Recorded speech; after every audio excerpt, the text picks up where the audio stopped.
see with this whole Black Lives Matter thing, Antifa, the terrorist attack upon America, the race war between the blacks and the whites, and the mess that's going on? How do you see the world today, and what do you think the cause of all the stuff that's happening, the negative stuff that's happening? Well, we've been seeing this for a long time.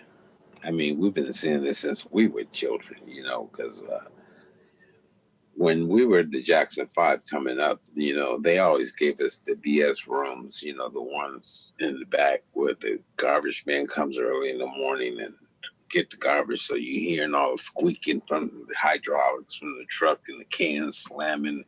And this is like 6 a.m. Or, they'll tell you they don't have room, or your rooms were given your reservations on all these other crazy things. But, all lives matter, but right now we're talking about Black lives matter, because that seems to be the focus, because things need to change. Everyone that's Black, we have to look at everyone. If you're police, you can't look at Black people. Every one of them is a criminal or this or that. I understand the precautions you need to take, but sometimes you have to understand some of us are just good people.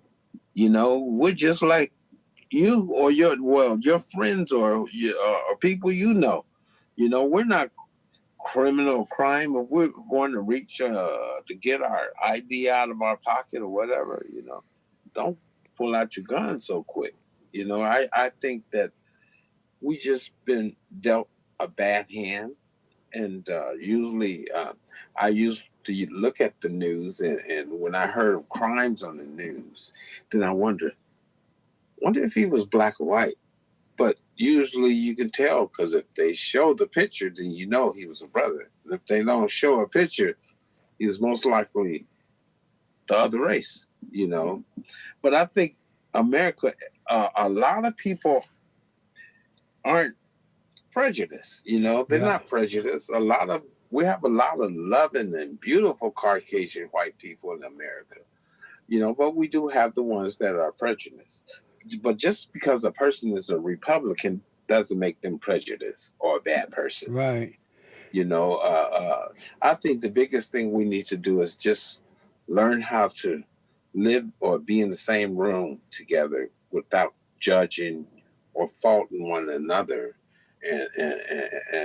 and be fair about things and the opportunities, the equal opportunity that says equal, not just unbalanced, but equal. And I think we come a long way. We have a long way to go. Do you believe that, as I do, that when I was growing up, because we were raised to treat all people the way we would like to be treated? I remember my grandmother used to tell me all the time that if I went to jail for out there committing a crime and I went to jail, she wasn't going to come see me. She wasn't going to put money on the book, no collect phone calls, that I had to do the time. And because of that, I've never gone to jail. I've never committed a crime. None of my folks have either, my brothers and sisters. And so when we were stopped by a cop, we knew to just follow the instructions, and the cops will ask us questions, do what they need to do, and then they'll let you go. But today, Blacks that are being hurt by cops or harassed are not following the instructions of the officer. And they have crimes, and they're on the run, they're in jail. Do you think that if the Blacks were to just follow the instructions and let the cop do their job, that we wouldn't have, the Blacks wouldn't be affected in the way that they think they're being affected by cops? Yeah, I believe that, but I've never had an issue, so I really can't comment on it. Right. But we do need police, yes. And there's a lot of great cops out there. All cops ain't bad cops, because I know some great cops. Me too. Of all colors, too. Exactly. That's what I was just going to say. And they're not just Black cops, So when it comes to police and that whole thing, I'm for peace and love. Yeah. If Yeah. we have a problem here, we have a problem here. It's that simple.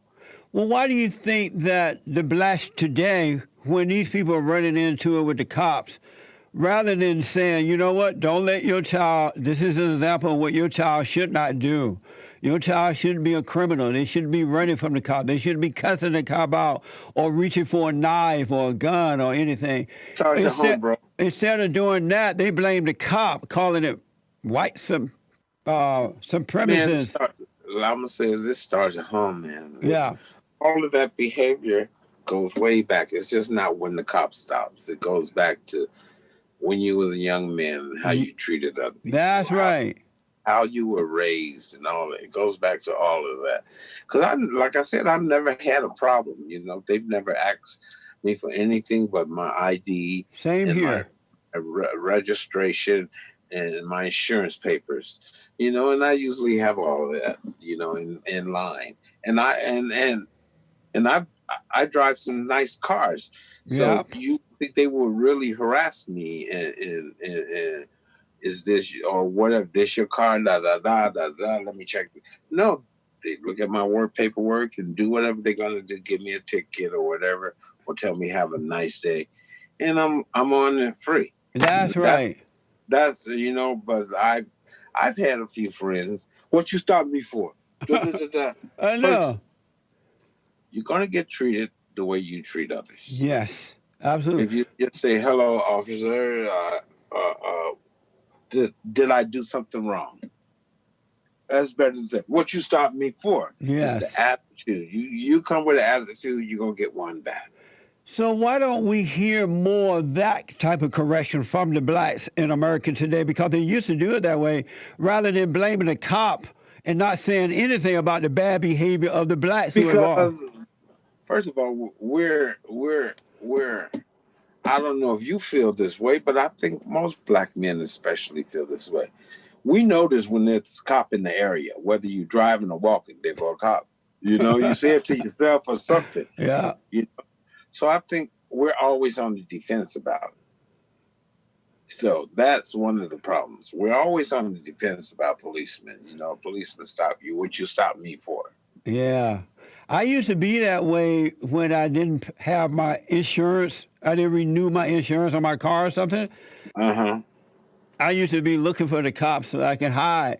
But once I got my life together and driver's license updated, my car insurance, I wasn't afraid of the cops then.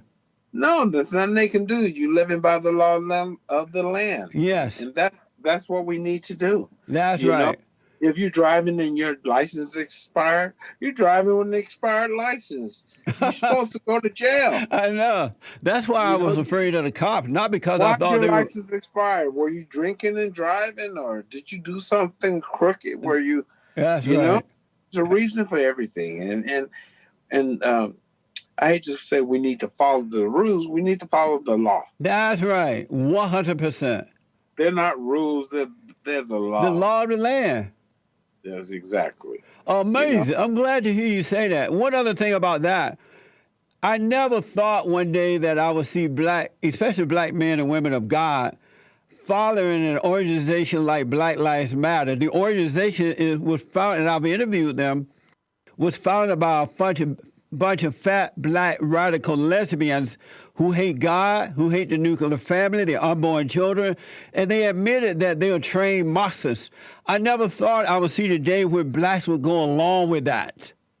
Well, I don't know anything about that. I don't know anything.